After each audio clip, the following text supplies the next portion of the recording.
So we continue thinking a bit about home, where we find home, what we think of home. Our text from the Old Testament today is from Exodus 33:14.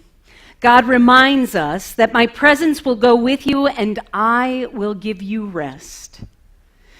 The second text is actually from Jesus after the resurrection. These are the words that he leaves with the disciples before he ascends into heaven. He says to them, "Do not let your hearts be troubled. Believe in God, believe also in me. In my Father's house there are many dwelling places. If it were not so, would I have told you that I go and prepare a place for you? And if I go and prepare a place for you, I will come again and will take you to myself, so that where I am, there you may be also. Peace I leave with you. My peace I give to you. I do not give to you as the world gives. Do not let your hearts be troubled, and do not let them be afraid." So thoughts about God's presence with us and finding home in this world and in the life to come. Will you pray with me?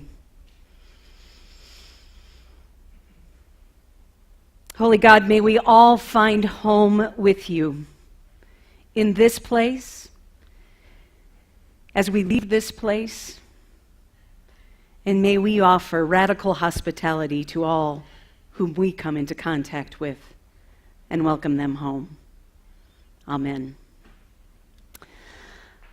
I currently live on the west side. My husband is a pastor in the heart of downtown, right in the heart of the city. And now I spend most of my time on the north side of Indianapolis. So about 6 months ago, we decided to put our house on the market, put one of these signs in front of that house. Now, isn't it fascinating that it isn't until you decide to sell your house that you do all those things that make your house so wonderful to be in? Did you ever notice that? Oh, we painted and we fixed all kinds of things and we have all kinds of wonderful things about it. My favorite thing is how you also make it look like I don't really live here, right? No, it's always like this. It's always like a show house. This is how we live on a regular basis. I have also discovered that, you don't even have to bake cookies for people coming to look at your house anymore. There's a candle that smells like cookies that you can put in the oven while they're there. It's fascinating. Not only that, but, War and Peace bedside. Oh, yes, because you can't have anything religious because that freaks them out, I guess. Take all the wine off the walls. No, Lord knows we don't have any of that there. And then also, of course, there is the Hendricks County, the Beauty of Hendricks County book that just sits wide open on the table there. Do you ever notice that? You do all of these things to create a place where people would want to live. Well, you know what we discovered after doing this? We really like our house. Not only do we really like our house, but we figured out, we could put the double oven here. Of course, not for me and my husband. A double oven here. We could redo these counters. This would be kind of cool. And we decided, when this contract runs out, this is home. 3 days before the contract runs out, 3 offers. Isn't that amazing how that works? Yes. So we went out and found a lovely PUD, planned unit development, on the northeast side of Indianapolis. And now we find ourselves, actually as of Friday, kind of not holding the keys of this house and kind of not quite having the keys of the next house, all that closing and all of that crazy stuff that goes on. So now my home is no longer really feeling like my home, and I have to admit, last night we drove by our new beautiful PUD, and I am not a voyeur, and I don't think they called the police, but I looked into that house, not like in the yard or anything, and here are these people having a meal with friends in their home. That's not my home yet.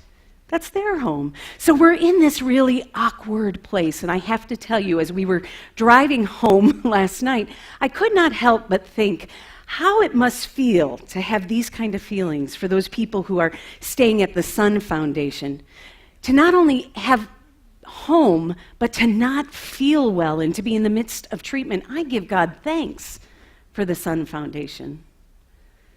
It also started me thinking about, what about the homeless population in Indianapolis?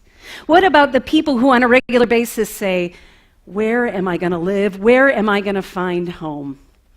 Studies show there are about 8,000 homeless people in the city, but we really do not have clear statistics. Do you know why?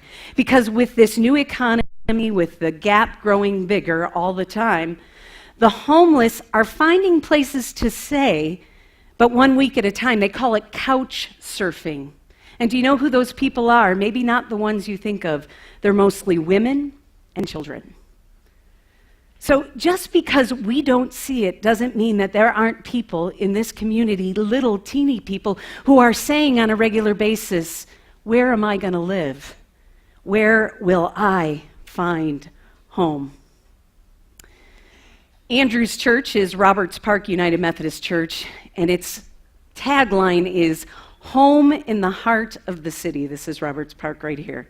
They sit right at Mass Ave in Vermont and Alabama, right in the heart of Indianapolis, but also very near Wheeler Mission, the Salvation Army, CHIP, a lot of different resources available for the homeless people who live in that area.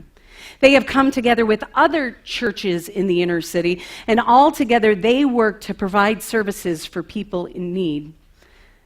What Roberts Park does as part of that effort is they provide services so that people can get the documentation that they need to get a birth certificate or a social security card or a driver's license or an identification card. Think about it. If you leave an abusive situation or if you're evicted from your home, you don't pause to say, just a minute, got to go find that birth certificate. People don't do that. And for people like us, we don't think about that, but there are people in need of that kind of service. And in fact, every Monday morning at Roberts Park, there are 18 to 20 people who come to seek that kind of help in getting that kind of information. Roberts Park and the other churches in the area are doing such a good job caring for the homeless people within their buildings that they came to realize that as this community is changing, some of the most expensive housing in the city is found on Mass Ave, kind of catty corner to Roberts Park, that perhaps the community wasn't recognizing the need. And so, led by this crazy little British man, the churches and the agencies in the area decided to come together because they wanted a physical reminder that there was homeless among the community. And so together, they brought together funds from the Community Foundation and a variety of other donations, and they purchased Timothy Schmaltz, a Canadian artist, Homeless Jesus. I think we have a picture of Homeless Jesus here. Homeless Jesus is a bronze statue that now sits at Alabama, Vermont, and Mass Avenue. Now, you're trying to figure out where that is. I'm going to tell you right now where it is, and you'll be able to figure it out. You know Dancing Annie? Right? You know her? Anybody? So it's that art installation. She's been dancing for about 25 years. That's how she keeps her great shape. She is dancing for Homeless Jesus. So she is catty corner from Homeless Jesus.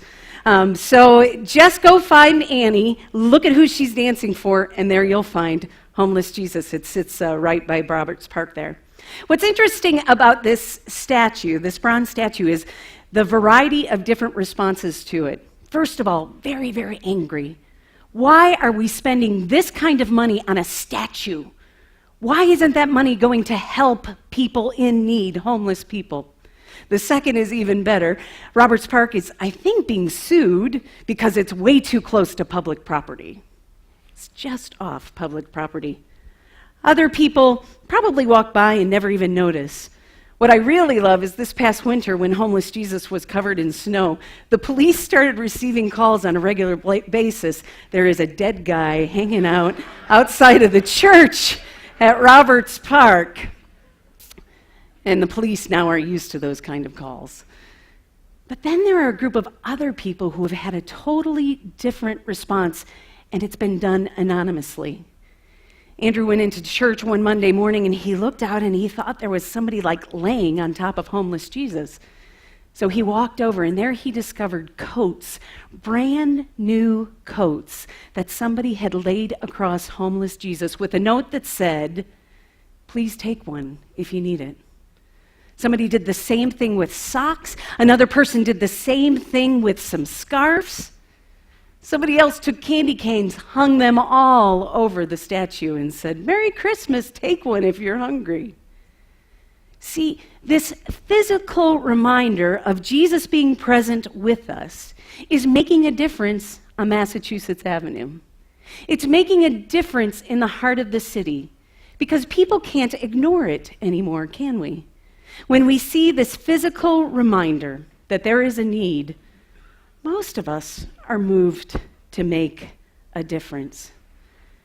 That's why I give thanks for this, the Sun Foundation. The Sun Foundation, a group of people that said, this is awful that people are not able to be with the person they love while they're having treatment. They identified the need. They thought about how they could make a difference in the need. God took over, and now we have the Sun Foundation. In the text from John today, Jesus makes it clear that there's been a place prepared for us, and he does so with an image that will make sense to his listeners. See, folks in that day lived in family communities, and a house was kind of built onto every time somebody was getting ready to get married or getting ready to enlarge the family in some way. So a place would be prepared specifically for a groom and his bride, and he would take great care in creating this room, and his family would gather around him to help prepare a place for the continued growth of the family. A place prepared for his bride, the family, and the family yet to come. I love that image of continuing to be able to find a place for everybody. There's room here. I've prepared a place here. There's room. Last week, or 2 weeks ago, I had an amazing conversation with a gardener who was sharing a little bit about her life with me. She's an empty nester who all her kids have left home. And she said she wasn't quite sure why, but she decided she wanted to do something different with her kids' rooms. So she started with one room at a time, and she painted it and fixed it all up and made it beautiful and prepared it. She said, I never really thought much about it, but sure enough, within a few days, she learned that there was a neighbor who was quite ill. And that neighbor who was quite ill had family members coming in to care for her. The family member, one sister in particular, became friends with this gardener, and together they would talk about her care, and they would pray together, be together. And about after 3 weeks, this gal called the gardener and said, you know, I could really use a good night's sleep. Do you know where there's a hotel nearby? See, this gal had been sleeping on the couch. It was the only place for her to sleep while her sister received the care. And the gardener said, I've prepared a room for you. I have a room. I have room for you. And sure enough, this room that she had prepared was then made available for this sister who had come into town to take care of her sister. What's really interesting is they became actually fairly good friends, and I am happy to report that her neighbor is been healed and has recovered from her illness. And now to this day, when the sister comes into town, she stays with the gardener in the place that was prepared for her. It made me think about our lives. Are we preparing ourselves to create home for others in our midst? Maybe you don't have a room to share. Maybe you don't have a place to share with somebody else, but don't you have a little room in your heart that you can prepare for someone who is feeling homeless on this day? The Methodist Church has this tagline that says, open hearts, open minds, and open doors. What if we really did do that? What if we opened our hearts in ways to say, God, let the homeless come to me? What if we opened our minds to the possibility of how God can work through the likes of us to create places like the Sun Foundation? And what if we in some way followed the example of the gardener and opened our doors to others, how would this world look? Would it look a little different? Would it look a little different for the person that you work with whose life is kind of tough and marriage is kind of awful? Would it work for the friend that you go to school with or the friend you're in recovery with who just needs to be welcomed home, conversation after conversation?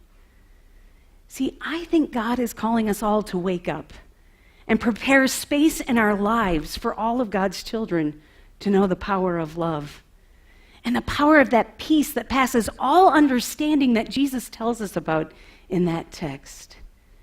Sure, the place beyond has been prepared for us, but it's our job to prepare a place each and every day so that the love of God may be known. It's time for us to wake up, my friends. Let's wake up. Amen.